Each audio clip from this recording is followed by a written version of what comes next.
Aleluia! Rios de águas que saram, rios de águas que curam, que purificam, que descedentam, que abençoam. Não é? Nós louvamos a Deus porque Ele tem se derramado sobre nós, em nós e através de nós em outros também. Louvado seja o nome do Senhor. Eu quero compartilhar com os irmãos uma palavra nessa noite que eu vou extrair de 2 Coríntios capítulo 4 e lerei, baseando nossa palavra, o verso 16. É um texto que acredito conhecido da maioria de nós todos, nós cristãos, que somos o povo da palavra, que diz assim: por isso não desfalecemos, mas ainda que o nosso homem exterior se esteja consumindo, o interior, contudo, se renova de dia em dia. Não desfalecemos. Mas ainda que o nosso homem exterior se esteja consumindo, o interior, contudo, se renova de dia em dia. Preste atenção que esse texto diz, por isso. Paulo fala do quê? Ele fala da realidade da vida.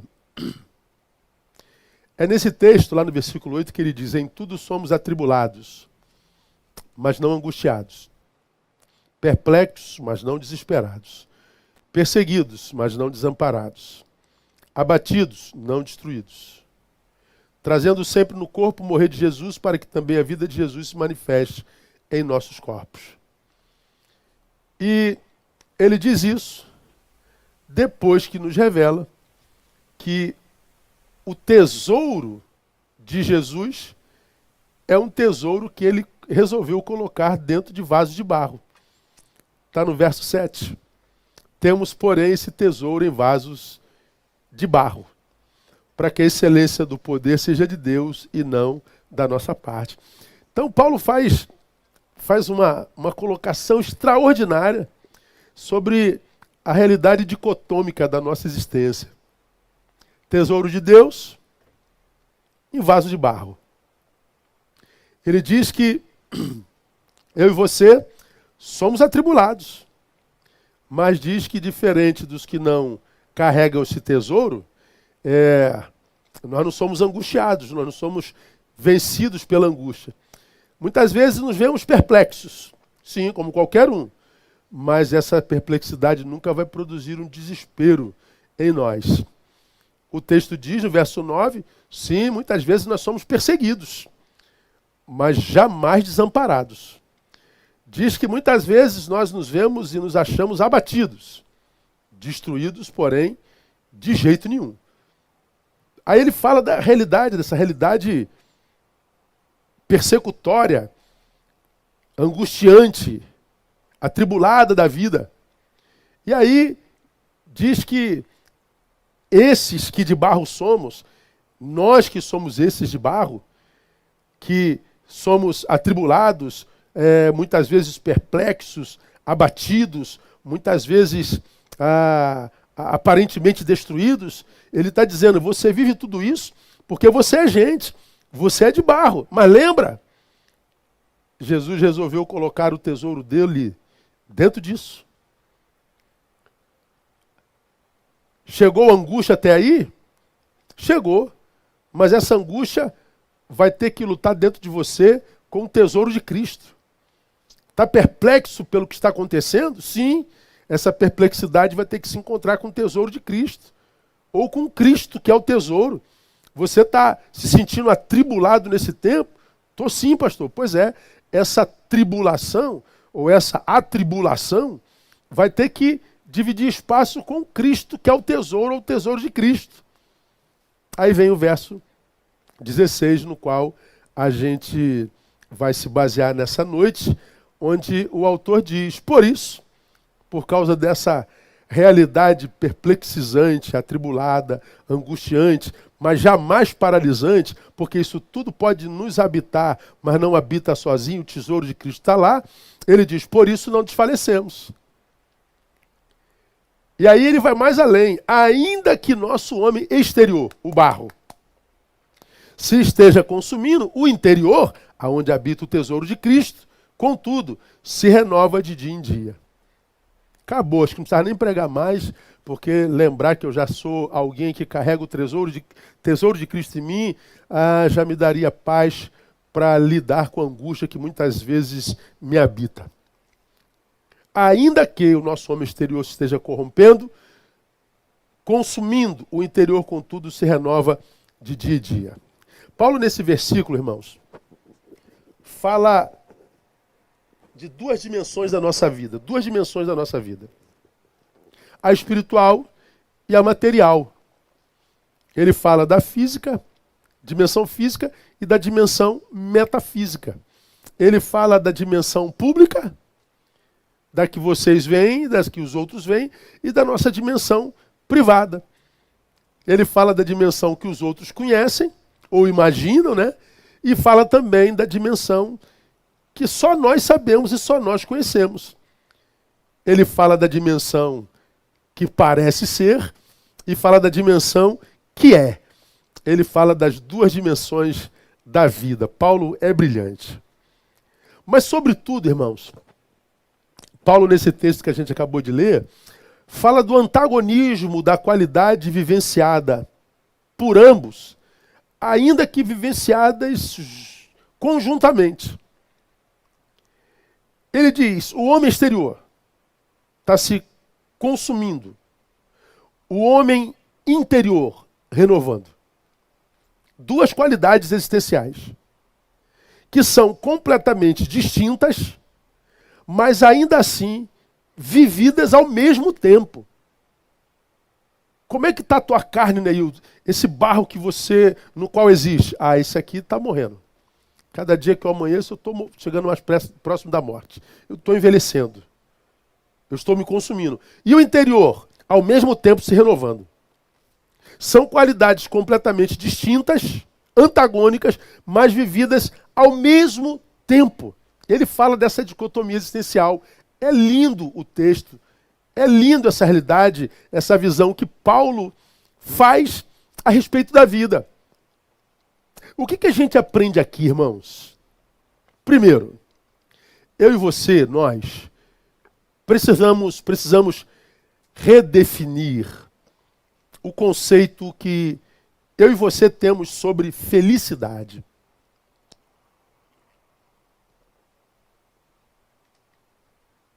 Nós precisamos redefinir o conceito que a gente tem sobre felicidade.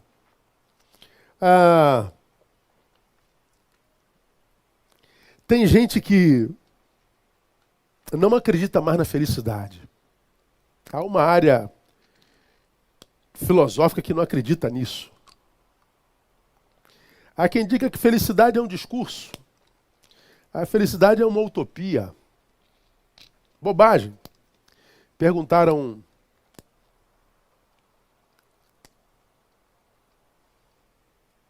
a um autor brasileiro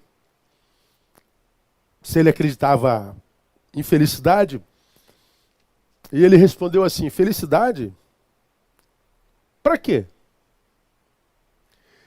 E essa frase desse autor celebrizou-se, porque foi o autor quem disse. Felicidade? Para quê? Como que quem diz assim, a gente não precisa de felicidade? Na verdade, o que o autor queria dizer é, não sou feliz, não. Eu sou infeliz.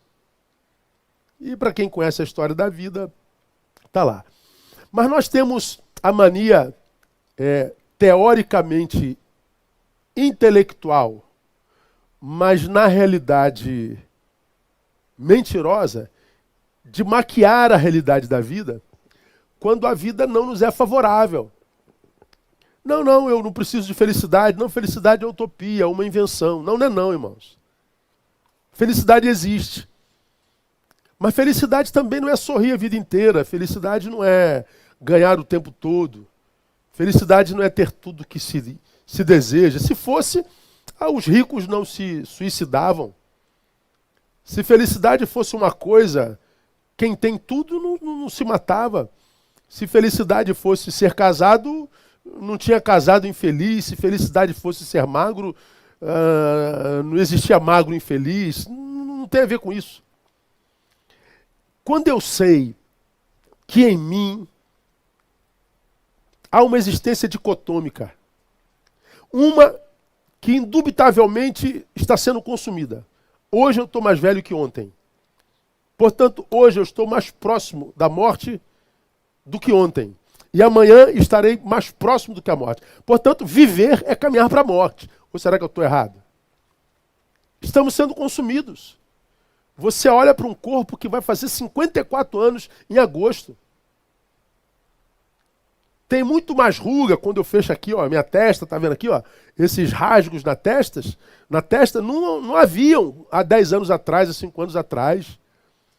Está consumindo, a pele está perdendo consistência, a memória não é mais a mesma, eu estou me consumindo. Mas ao mesmo tempo, diz o texto, há uma área também em mim que se renova a cada manhã. Que nasce a cada manhã. Eu estou vivendo esse processo antagônico maravilhoso. Então, se eu tenho consciência de que estou vivendo esse processo antagônico, dicotômico maravilhoso, eu preciso ter a consciência do que seja a verdadeira felicidade para que eu não me iluda correndo atrás de uma coisa que eu pense ser felicidade e não seja. Porque, como você já me ouviu falar aqui, e falei nesses dias há pouco tempo, só se desilude quem se ilude. Quem é o desiludido? É quem se iludiu. Quem não se ilude, não se desilude. Então eu preciso, por questão de amor próprio, redefinir o que seja conceito de felicidade. Por quê? Porque felicidade hoje, irmãos, se transformou numa mercadoria.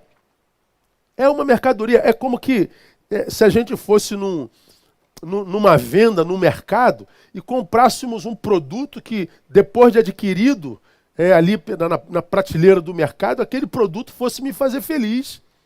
Não é isso, felicidade. A gente imagina que felicidade é uma ideia filosófica. Quanto mais eu sei, mais feliz eu sou. Não é. É só você analisar a vida dos grandes filósofos. Pega aí os grandes nomes da filosofia e veja como cada um deles acabou. Veja como foi família, como foi tudo. Dá uma olhadinha na vida de cada um deles. Já foi uma ideia filosófica, já foi uma ânsia utópica. Ela não existe, ela é algo inalcançável. Ou não, pastor, a felicidade só existe enquanto desejo. A felicidade, ela não existe, ela é o desejo que me impulsiona. Felicidade hoje é um produto vendido em livros de autoajuda. 7 passos para a felicidade. 12 formas de alcançar a felicidade. 12 maneiras de. Isso, inclusive, no nosso meio, né? Porque essa felicidade também é prometida em cultos religiosos. 6 semanas para a vitória. 15 sexta-feiras da redenção. 14 segunda-feira da liberação total das bênçãos. 7 semanas para isso e para aquilo. Virou um produto prometido nos cultos religiosos. A felicidade é uma mentira celebrada na televisão, nas redes sociais. Na televisão, nas redes sociais, está todo mundo feliz, todo mundo lacrando, todo mundo intelectual, todo mundo arrebentando a boca do balão, todo mundo mentindo. Felicidade é aquilo que a gente acha que é prescrito nas receitas do psiquiatra. Tá ruim aí, irmão? Tá doendo? Aqui, ó, toma isso aqui. E a gente se apega àquela receita, como se a receita fosse me fazer feliz mesmo. Hoje a felicidade é como é que eu diria, um plano de operadora de celular. Que cada ano solta um modelo novo. E aí você pega aquele modelo novo, então você é feliz. Não, felicidade não tem nada a ver com isso não. Isso aí não vai te fazer feliz não. A palavra felicidade, irmão, olha que coisa interessante. No grego é a palavra eudaimonia. Eudaimonia. É o texto do qual é extraída a palavra felicidade. Eu, em grego, significa bom, mas daimon, demônio. Olha que coisa interessante. Felicidade é eudaimonia, bom demônio. Na cabeça dos gregos, a felicidade era possessão por um bom demônio. Olha que coisa doida. Felicidade é, portanto, uma possessão. É algo para além do humano. É a possessão de um bom demônio. Bom, então dá a entender que quando eu estou infeliz, eu estou possuído por um mau demônio, né? Eu estou endemoniado. Bom, seja bom demônio ou mau demônio, felicidade é uma possessão demoníaca. Pois é o que diz a palavra, é a etimologia da palavra. Isso para o grego. Que felicidade era a possessão de um bom demônio. Para Freud, não, era diferente. Freud, em O Mal-Estar da Civilização, diz assim, ó, aquilo que em seu sentido mais estrito é chamado de felicidade, surge antes da súbita satisfação de necessidades represadas em alto grau. Para ele, a felicidade surge antes da súbita satisfação de necessidades represadas. Por exemplo, eu tenho sede. Então, minha felicidade seria água. Freud está dizendo, não. A felicidade, ela é alcançada antes da água chegar. Ela antecede a súbita satisfação de necessidades represadas. Então, não tem a ver com a coisa. Tem a ver com o que nos habita. É interessante isso, né? Rubem Alves foi pastor presbiteriano, depois deixou de ser pastor, poeta, um dos mais conhecidos, respeitados enquanto brasileiro. Ele disse assim, ó, não existe felicidade.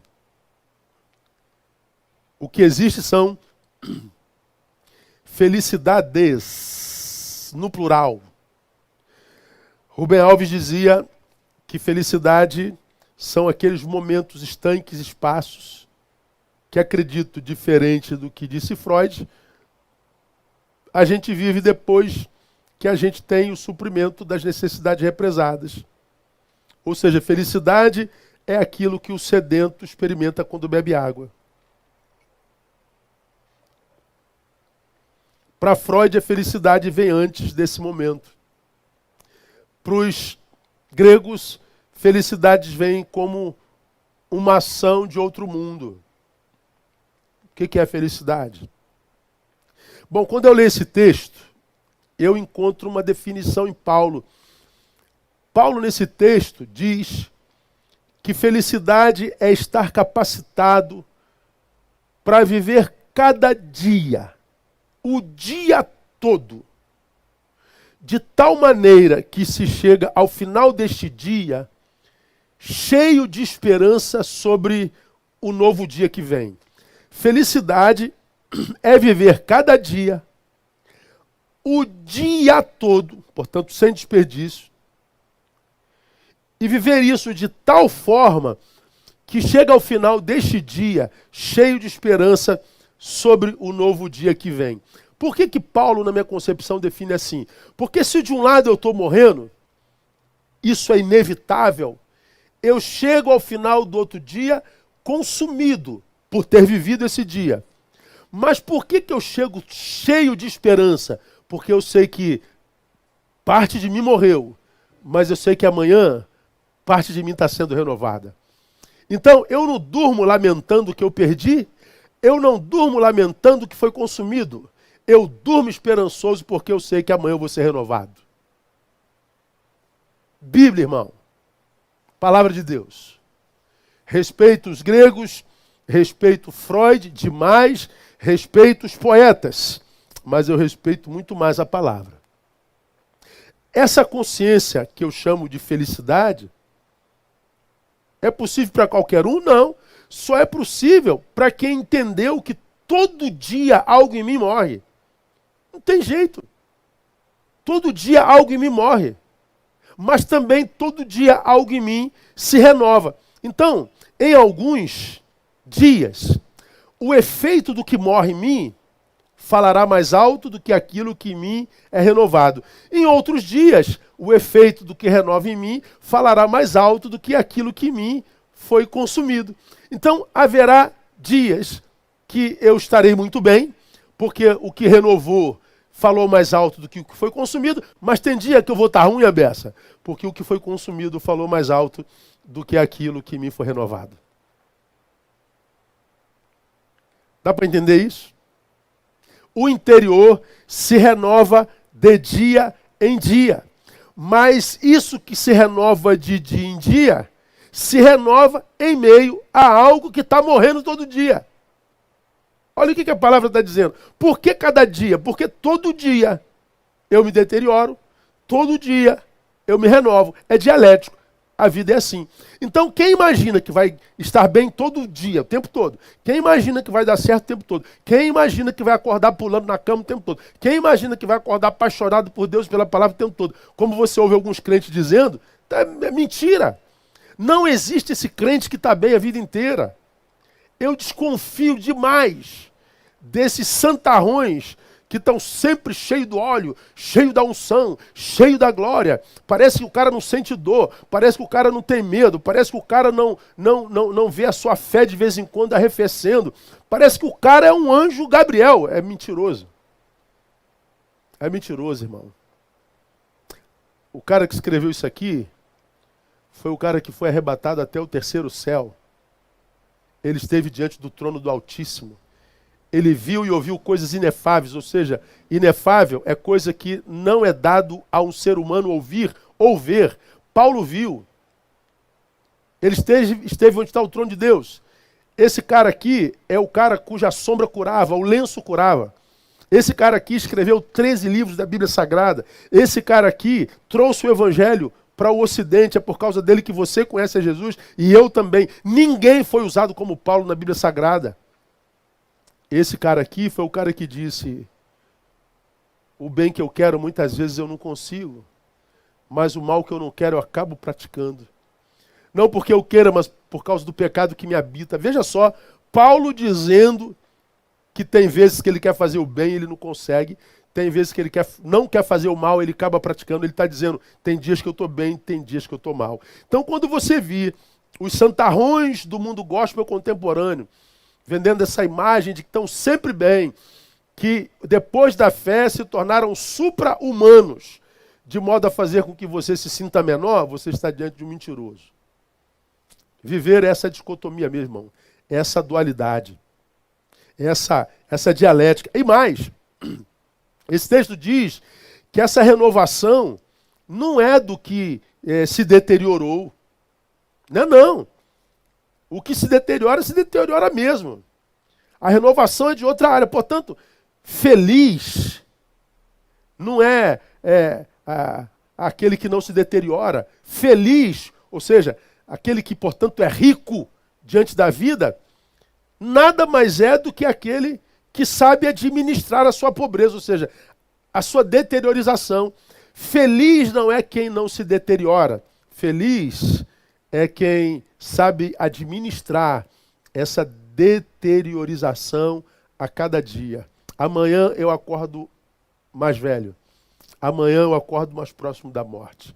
Amanhã eu estou mais frágil, mais fraco. Amanhã minha memória está pior do que a de hoje. Eu posso retardar isso, irmão, com suplemento. Eu posso retardar isso, lentificar, né, com exercícios. Mas parar essa deteriorização, não dá não. Percebam que essa renovação diária, ela acontece no interior. Interior cujo exterior se corrompe. Enquanto um está em ascendência, o outro está em decadência. Logo, primeiro, felicidade não é estar pleno nunca. Felicidade é reconhecer sua parcialidade. Ora, renovou-se meu interior, glória a Deus. Mas parte de mim deteriorou. Ou seja, eu nunca vou sentir aquela sensação de plenitude plena. Desculpa aí a redundância, tá? Eu posso me sentir pleno, mas lá no fundo eu sei que me falta alguma coisa. Então essa sensação de falta, ela vai existir na gente até Jesus voltar. Paulo, quando escreve em 1 Coríntios capítulo 13, ele falando sobre o amor, ele diz uma coisa muito interessante, ele diz assim, porque em parte conhecemos. Olha só. Ora, se eu conheço em parte, significa dizer que há parte que eu não conheço. E a parte que eu não conheço representa um vazio em mim. Significa dizer que eu não vou ter todas as respostas, que eu não vou entender tudo, que eu não vou conseguir realizar tudo, que o tudo em mim é uma impossibilidade. Então, feliz não é quem está pleno, é quem administra muito bem a sua parcialidade. Mas felicidade, portanto, não é estar cheio, é reconhecer os seus vazios. Quem é o feliz, irmão? É o que está cheio? Não, é quem conhece onde está o seu vazio. É o que aprende a lidar com os seus vazios. É o que administra bem os seus vazios. Como eu acabei de falar, se eu conheço em parte, significa dizer que há parte que eu não conheço. A ausência desse conhecimento pressupõe, no mínimo, parte dos meus vazios. Ah, irmão, eu queria saber tantas coisas. Eu, quando chegar no céu, eu tenho tanta pergunta para fazer a Deus, mas tanta pergunta. Deus, tu fizeste algumas coisas lá que eu não consegui entender de jeito nenhum. E eu acho que lá no céu ele vai, com misericórdia, responder essas perguntas. Pois bem, tem gente que não tem essas respostas e se angustia achando que Deus não existe, que Deus não é bom, que Deus é isso, que Deus é aquilo, porque não tem respostas. Isso é tolice. Você nunca terá todas as respostas. Eu tenho muita pergunta para fazer para Deus, mas a principal delas, sabe qual é? Como é que um Deus do teu tamanho pode amar um ser do meu tamanho? Eu não entendo um monte de coisa, irmão, no mundo. Mas eu não entendo, sobretudo, o amor de Deus. Tem dia que nem eu me amo, cara. Tem dia que eu me odeio. Tem dia que eu acordo de manhã, tem um balde assim, ó, na beira da minha cama, escrito assim, ó, chute-me. Chuta o balde, Neil. Ah, quantas vezes eu tenho vontade de chutar o balde. Diz que você não tem também. Diz que você não tem vontade de vez em quando, irmão, de largar tudo e sumir no mundo assim. Diga que não tem. Pô, meu irmão, eu tenho uma moto que me leva para qualquer lado do mundo, se eu quiser. Tem vezes que eu estou tão angustiadão que eu falo assim, cara, eu vou botar uma mochila nas costas, vou subir nessa moto e vou sumir no mundo. Pois é. Todos temos essas crises. Por quê? Porque faltam muitas respostas. A gente precisa entender muitas coisas. A gente queria que Deus se justificasse. E a gente acredita que Deus só é Deus de amor se Ele fizer isso. Não é, filho meu. Nós nunca entenderemos tudo. Então nós vamos ter que aprender a administrar os nossos vazios. Viver não é estar cheio nunca, é reconhecer seus vazios. Portanto, meus amados, quem pensa que conhecimento é suficiente em si mesmo para gerar felicidade em nós, ou o conhecimento é suficiente para gerar sentido na vida, esse corre um grande risco de se frustrar na vida. Porque eu nunca vou conhecer tudo. Deixa eu dizer uma coisa para você que se ilude com o conhecimento que tem. Que o cara vai estudando, né? Ele não tinha faculdade, agora tem. Ele se acha que ele é a cereja do bolo. Aí ele fez teologia, ele acredita que conhece Deus totalmente. Aí ele fez mestrado em teologia, aí que ele domina Deus completamente. Ele fez doutorado, então, aí que ele acha que não tem mais que aprender mais nada com ninguém, nem coisa alguma. Continua infeliz, tendo que vender imagem o tempo todo. Porque, irmão, desculpa, o conhecimento, na minha concepção, não existe para me dar respostas. Quanto mais eu sei, eu não tenho mais respostas. Quanto mais eu sei, mais perguntas faço. O conhecimento não me traz respostas. Me faz fazer mais perguntas. Quanto mais eu sei, mais perguntas faço. Quanto mais eu sei que eu não sei. Tudo que sei, disse o sábio, o pai da filosofia, tudo que sei é que nada sei. E de onde que ele tira o fato de que nada sei? Porque quanto mais ele sabe que precisa saber mais. Quanto mais a gente sabe que mais respostas virão. Então, se você está esperando conhecimento para ter respostas, vai se frustrar mais uma vez. Mais uma vez te desafio. Veja o fim da maioria dos sábios, cujos livros a gente estuda hoje. Vai analisar as angústias da sua alma, do seu coração, como tantos deles acabaram em loucura, insanidade total. Quantos deles deram cabo da própria vida, quantos deles destroçaram as suas próprias famílias, quantos deles passaram pela vida cheia de filosofia, mas sem felicidade. E acreditaram que felicidade não existe. O que se renova é o interior. No interior. A partir do interior. E é por isso que Jesus, na parábola das bem-aventuranças, ou seja, nas bem-aventuranças, traça um perfil do que seja um homem feliz para ele. Falei sobre isso nas minhas lives no meu Instagram, no início da pandemia. O perfil de um homem feliz para Jesus. Por isso, o conceito de felicidade em Jesus.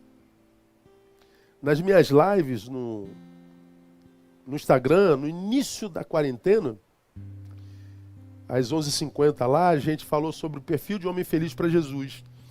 E olha o perfil do homem feliz para Jesus, completamente antagônico ao que o capitalismo, por exemplo, define como homem feliz. Para o capitalista, o homem feliz é o homem que teve sucesso, que teve dinheiro, que tem conforto, que tem luxo, que tem fama, que tem seguidores. É o camarada que tem. Mas para Jesus não, bem-aventurados os humildes de espírito. Bem-aventurados os que choram, os que não perderam a sensibilidade. Os mansos, que não se transformaram na imagem e semelhança dos seus algozes. Os que têm fome e sede, mas de justiça, e não de saciar as suas necessidades. Os misericordiosos são os que não se vingam, agem com misericórdia, são os limpos de coração, ou seja, são aqueles que em cujos corações a maldade dos outros alcança, mas que no final do dia faz uma faxina, se recusa a dormir com a maldade do outro no peito. São os pacificadores, não são os que foram alcançados pela paz, são os que foram alcançados pela paz e produzem paz. Pacificador é o produtor de paz, é o que age em favor dela. Bem-aventurados são os perseguidos por causa da justiça. Não é quem não é perseguido. Não é quem não é apontado como alguém mau. Mas é alguém que é perseguido por causa da justiça que produz. É o que anda na contramão da sua geração. Bem-aventurado é aquele que, mentindo, disserem todo mal contra ele. Feliz não é aquele que ninguém fala mal, que todo mundo gosta, que todo mundo elogia. Não. Aquele camarada que é feliz para Jesus, falam mal dele, inventam coisa dele, mas tudo mentira. Que falem mal de nós, mas que seja tudo mentira. Então, para Jesus, o feliz é o humilde, o que chora, o manso, o que tem fome e sede de justiça, o misericordioso, o limpo de coração, o pacificador, o perseguido por causa da justiça e aquele que dizem mal dele com mentira. Pois bem, felicidade, portanto, para Jesus, é algo que acontece dentro, independente do que acontece fora. Felicidade é uma disposição de espírito. É essa disposição que Jesus revela aqui em Mateus, essa disposição de espírito, que nos dá a certeza de que toda provisão externa chegará. Porque ele está dizendo, bem-aventurado é, porque serão. Bem-aventurado é o que chora, é o manso, é o humilde. Por que ele é bem-aventurado? Porque serão serão fartos, serão. Ou seja, porque eu carrego o que carrego dentro, eu sei que o que eu preciso fora chegará. Felicidade não é utopia. Felicidade não são momentos estanques. Felicidade é estar capacitado para viver cada dia e o dia todo, de tal forma que quando se chega ao final desse dia, cheio de esperança sobre o novo dia que vem. Por quê? Porque se de um lado eu estou deteriorando, por outro lado eu estou sendo renovado por aquele que é a fonte da minha alegria. Portanto, felicidade tem a ver com o Deus que a gente serve, com o Deus que a gente adora. Vamos terminar? Segunda lição. Se eu, de um lado, preciso redefinir o conceito de felicidade, eu preciso definir ou redefinir o nosso senso de valores. Eu preciso redefinir o meu senso de valores. Por quê? Preste atenção. Nossa dimensão material se deteriora. Estamos morrendo. Isso é inevitável. Não podemos parar isso. Tudo que te prometem para parar a tua deteriorização, mentira. Tu vai esticar tudo, vai botar botox onde você quiser, ou como os que ficarem incomodados, ácido hilariônico, se eu não me engano, o nome é esse. Você vai fazer plástica, você vai suspender tudo. Mas não vai parar a deteriorização. Não vai parar. Nosso lado material está se deteriorando, não tem jeito. O que isso quer dizer, irmãos? Cuidemos desse lado material, mas com equilíbrio. Vamos cuidar desse lado material, mas sem idolatria, sem excesso. Escute, se a nossa parte material, se a parte que está morrendo, se a parte que inevitavelmente se deteriora, se essa parte exercer prioridade em nós, em alguns de nós, ela é a única parte que existe, nós viveremos então a pior das realidades. Se eu só trato disso aqui, não trato do que está dentro, se eu relego o que está dentro, que se renova, para segundo plano ou a plano nenhum, eu vou viver a pior das realidades. Que realidade é essa? Nada do que eu faça trará sentido à minha vida. Por quê? Porque isso aqui está morrendo. Nada do que eu faça a isso aqui fora vai trazer sentido ao que está dentro. A Bíblia diz que o coração alegre aformoseia o rosto. É o coração alegre que aformoseia o rosto. Não é o rosto formoso que alegra o coração. É o interior alegre que reverbera no rosto que está fora. Não é o rosto formoso, o que está fora, que reverbera no coração que está dentro. Se você só trata disso aqui, não cuida da tua vida espiritual, se você só cuida disso aqui, diz que o que está dentro não existe, você está perdido. Porque quanto mais você faz, mais morto se sente. Quanto mais você se envolve, mais sozinho se sente. Quanto mais você sabe, mais perguntas tem. Não há nada que consiga trazer sentido à vida. Por quê? Porque nós não somos um pedaço de carne que anda. Nós somos muito mais do que isso, irmão. Nós não somos só corpo. Os teus amigos ateus querem te convencer disso, mas nem eles estão convencidos disso, irmão. Nem eles. Não é verdade. Há um texto na Bíblia, Mateus 6,25, estou terminando aqui, onde o Senhor, tranquilizando os seus, diz assim: por isso vos digo, não estejais ansiosos contra a vossa vida. Isso aqui, ó. Pelo que haveis de comer, pelo que haveis de beber, nem quanto ao vosso corpo, pelo que haveis de vestir. Agora olha essa palavra. Não é a vida mais do que alimento? E o corpo mais do que vestuário? O que Jesus está dizendo, olha, Não permita que essa dimensão que se consome roube a tua paz, te faça ansioso. A vida é mais do que corpo. A vida é mais do que alimento. A vida é mais do que vestimenta. A vida é mais do que isso.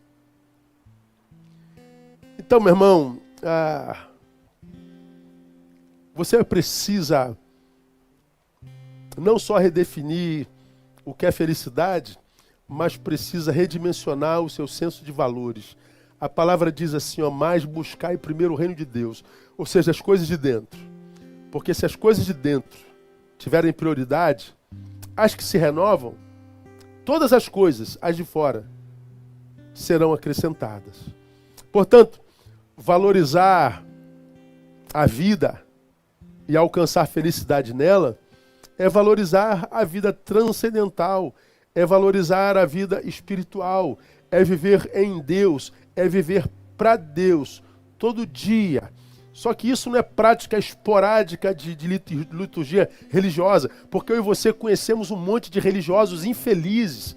Na verdade, acho que a maioria dos religiosos são infelizes, porque a relação deles é com a religião, é performática, é de falso moralismo, é de acusação. Não tem a ver com espiritualidade, não é dia a dia, é domingueira, é coletiva, é cronológica, é geográfica. Mas viver vida transcendental também não é essa discussão filosófica, teológica, facebookiana, instagranciana. Isso é bobagem, isso é perda de tempo. Viver espiritualidade também não é uma gama enorme de informações sobre Deus. Eu posso saber tudo sobre Deus sem conhecê-lo. Como eu já exemplifiquei, né? Você sabe quem é o Neymar, não sabe?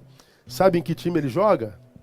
Sabe se ele é rico, se ele é pobre? Sabe se ele é preto, se ele é branco, se ele é moreno, se ele é mulato, se ele é rosa? Você sabe se ele tem filho ou não? Sabe também, né? Sabe qual é a cor da camisa do time dele? Sabe.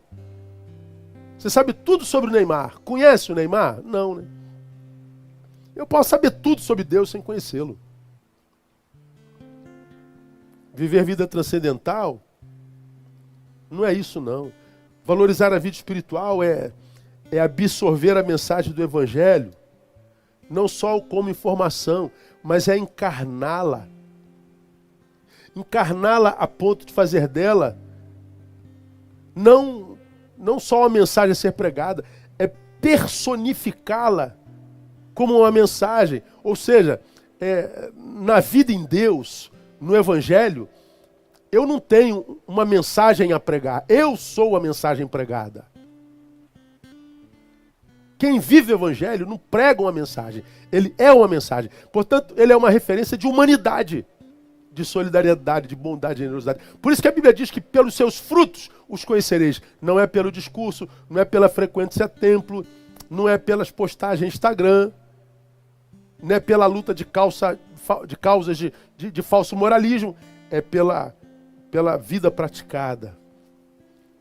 Quando a gente pratica isso, a gente encontra felicidade sim.